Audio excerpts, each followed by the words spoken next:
কালকে আসছে 50 বস্তা। কালকে রাতে দিনের মধ্যে এনে আর আপনি আগের গুলো তো আপনার আগেই ছিল। তো কালকের গুলো আপনি বিক্রি করছেন না? আমার আরো কম আছে পরিমাণে। না আপনার এটা ঠিক করেন, আর আপনি রসিদ ছাড়া কিভাবে চাল বিক্রি করেন? এটা কিন্তু স্যার বাজার না, এটা অন্যায়ভাবে মিলাররা পারাইছে স্যার।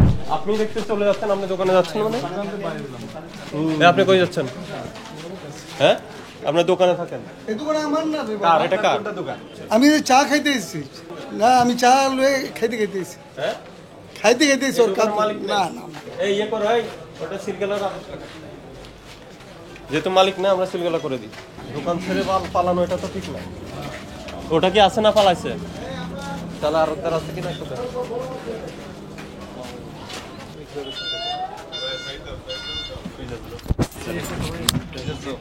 আচ্ছা মিনিকেট কত বিক্রি করছেন? 22.6 কত করে বিক্রি করছেন? 66 টাকা। 58 এটা কবের চাল? এটা আপনি গতকালকে আসছে। দেখি আমাকে রসিদ দেখান, ক্রয় রসিদ দেখান। বান্ডেল থাকলে প্রতি সেনমানিতে টাকা বাঁচবে। বিকাশ সেনমানি বান্ডেল কিনে জিতুন প্রতি লেনদেনে। 67 থেকে 82 কোনটা? এটা হরিণ মার্কা মিনিকেট নাই। কার এদের?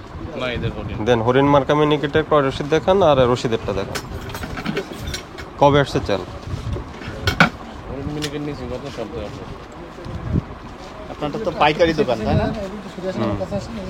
আমাদের স্টকটা একটু দেখতে হবে। এই যে হরিণ চলে যাবে 3950 টাকা। কবে এটা কবে আসছে? এটা লেগে আপনার 5 অর্থাৎ হ্যাঁ 5/5/2025। তো 5/5/2025 কেনা কথা পড়ছে। এরপরে তো আর আপনার চাল আসে নাই। না এরপরে চলা আছে। দেন এটা বের করেন, হরিণের এটা দেন। এটা কি নাই? এই 27 পাস এটা আসছে। না এটা তো এরম, এটা কি? এটা লাস্ট মাল। আর ওটা এটা আগের তো। নাইদের দাম কত? 82 টাকা। কবে থেকে এই বিক্রি করতেছে আপনি রানিং থেকে আপনি রানিং? কবে থেকে সেটা বলেন। আজকে বিক্রি করছি। আজকে বিক্রি করছেন। আর এটা কয় মূল্য কত পড়ছে এখানে? 1950। এটা 1950 হলে মেল রেট, আবার গাড়ি ভাড়া আছে। মানে এটা 79,000। এটা কয় বস্তা? এটা লাগে আপনার 50 কেজি 20 বস্তা। 20 বস্তা। দেখি ক্যালকুলেটরটা দেখবেন। এখানে গাড়ি ভাড়া সহ কত পড়ছে আপনার? গাড়ি ভাড়া আপনার 6400 টাকা আসছে। এটা আগে এক গাড়িতে কয় টন আনেন? না আমরা ভাঙ্গে আনি, অল্প করে আনি। কয় কেজি আনেন? আপনি কয় বস্তা নিয়ে আসেন? এই জন্য লেখা আছে মোট। এই নিলে আপনার 20টা, এখানে নিলে 130টা, 150। তাহলে এটা এই যে আমি যেটা বললাম 79,000 টাকা। হ্যাঁ মানে 79 টাকা হলে মানে এক টন। এখানে হলো কত? 1000 কেজি। হ্যাঁ 20 বস্তা না? হ্যাঁ 79 টাকা পড়ছে। হ্যাঁ 79 টাকা। তো 79 টাকা পড়ছে, এটা আপনি 82 টাকা করে বিক্রি করছেন। আপনার ইয়ে আছে আর খরচা আছে দুইটা। দেখি নাইদ কত বিক্রি করছেন আজকে? বিক্রি হয়েছে? দেখি নাইদের একটা বিক্রয় রসিদ বের করেন। নাইদ কবে? এটা 20 তারিখে কত করছেন? 82 টাকা। আচ্ছা 80 টাকা পড়ে না, 81টা 60 পয়সা পড়ছে। আর রসিদের দেখান তো, রসিদের ইনভয়েস দেখান। এটা একটা ছবি তুলানো। সর্বশেষ আনছেন কবে? এটা হলো 11 শেষেরটা নিলে 5/5। আর এটা হলো 27/5 একটা ছবি তুলো ভালো করে। কি আপনি চেঞ্জ করছেন কেন এখানে? না এটাকে 60 পয়সা কি আমাদের করতে এটা কেজিটা লিখিং না। এরপর রসিদ মিনিকেট দেখান। রসিদ কম্পিউটারে ইনভয়েস দেয় না, অনলাইন ইনভয়েস দিত রসিদ। অনলাইনে দেয় কিন্তু রাতে যে 50টা মাল আসছে, ওই মালটা আপনার আরো রাতে একটা বস্তা দিব, একসাথে মেমোটা দেয়। আর আগের গুলা? কালকে আসছে 50 বস্তা। কালকে রাতে মেমো দেয় না। আর আপনি আগের গুলো তো আপনার আগেই ছিল। তো কালকের গুলো আপনি বিক্রি করছেন না? আপনার স্টকে কয় টন চাল আছে দেখি। আপনার রসিদের শুনেন, খুঁজে তো লাভ হবে না, না থাকলে তো আপনি খুঁজে পাবেন না। আপনার রসিদের ইনভয়েস আছে? রসিদে আপনার ইয়ে আছে, নাম্বার আছে, কথা বলেন না। নাম্বার আমি কথা বলবো না, নাম্বারে কথা বলে কি হবে?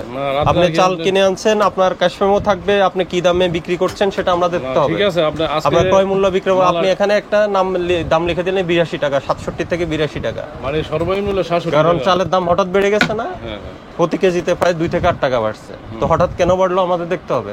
আপনি যদি সঠিক কাগজপত্র না রাখেন তাহলে আমরা ধরে নিব যে আপনি কারসাজি করছেন। কাগজ অবশ্যই আমাদের কাছে আছে। কোথায়? আপনি তো দেখাতে পারলেন না। রাতে চালটা 50 বস্তা আসছে। হ্যাঁ এটা আগের চালেরটা দেখান। আগের চালেরটা আছে? আমি তো রসিদের একটা ইনভয়েসও দেখলাম না। ক্যাশ মেমো ছাড়া তো আমি বিশ্বাস করবো না যে আপনার ক্রয় মূল্য এটা পড়ছে।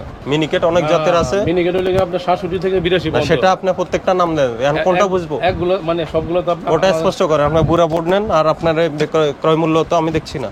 না উনি আপনার রাতে 100 বস্তা না এটা বললে হবে না। একসাথে দিয়ে দিবেন। আপনার এই যে ক্রয় রসিদ নাই, এজন্য আপনাকে 5,000 টাকা জরিমানা করলাম আজকে। এটা সতর্কতামূলক জরিমানা। আর আজকের থেকে স্যার আর আপনার শুনেন, আজকের থেকে আপনার একদম পূর্ণাঙ্গ মূল্য তালিকা রাখবেন, কোন ধরনের চালের ক্রয় মূল্য কত, বিক্রয় মূল্য কত। এটা কিন্তু স্যার বাজার না, এটা অন্যায়ভাবে মিলাররা বাড়াইছে স্যার। আপনার দায়িত্বটা কি? এই যে মিলাররা যে দামটা বাড়িয়েছে আপনি বললেন, তাহলে মিলাররা আপনাদের কাছে চাল বিক্রি করছে না, সে কি দামে বিক্রি করছে এই ডকুমেন্ট দিতে হবে না? দিয়ে দেবো, হ্যাঁ, তো উনি তো দেখাতে পারলো না। সম্প্রতি পরিলক্ষিত হয়েছে যে ঈদের পরবর্তী সময়ে চালের দাম বৃদ্ধি পেয়েছে হঠাৎ করে। তো এই বিষয়টি তদারকির জন্য আমরা আজকে মোহাম্মদপুর কৃষি মার্কেটে এসেছি। এখানে যেটা আমাদের কাছে পরিলক্ষিত হলো যে ব্যবসায়ীরা এখানে যারা পাইকারি আড়তদার রয়েছেন, তারা যেসব মিল থেকে চাল নিয়েছেন তাদের কোনো মিলের কোনো ইনভয়েস নেই, তাদের ক্রয় রসিদ বা বিক্রয় রসিদও সেভাবে দিচ্ছেন না, ক্রয় রসিদ পাই নাই। যে চাল আপনার 75 থেকে 76 টাকা ছিল, এখন তারা 82 টাকা মূল্যে বিক্রি করেছেন, কিন্তু ক্রয় মূল্যটা আমাদের দেখাতে পারছেন না। এটা গেল একটা বিষয়। আর কৃষি মার্কেটে যেসব ব্যবসায়ী রয়েছেন, আমরা এখানে প্রবেশের সাথে সাথে বলে দিচ্ছি সবাই আপনার যা যা আড়তে থাকবেন, কিন্তু আমরা একটা প্রতিষ্ঠানের তদারকিকালে বাকি সব দোকানদার তাদের আড়ত ছেড়ে পালিয়ে গেছেন, কাউকে পাওয়া যাচ্ছে না।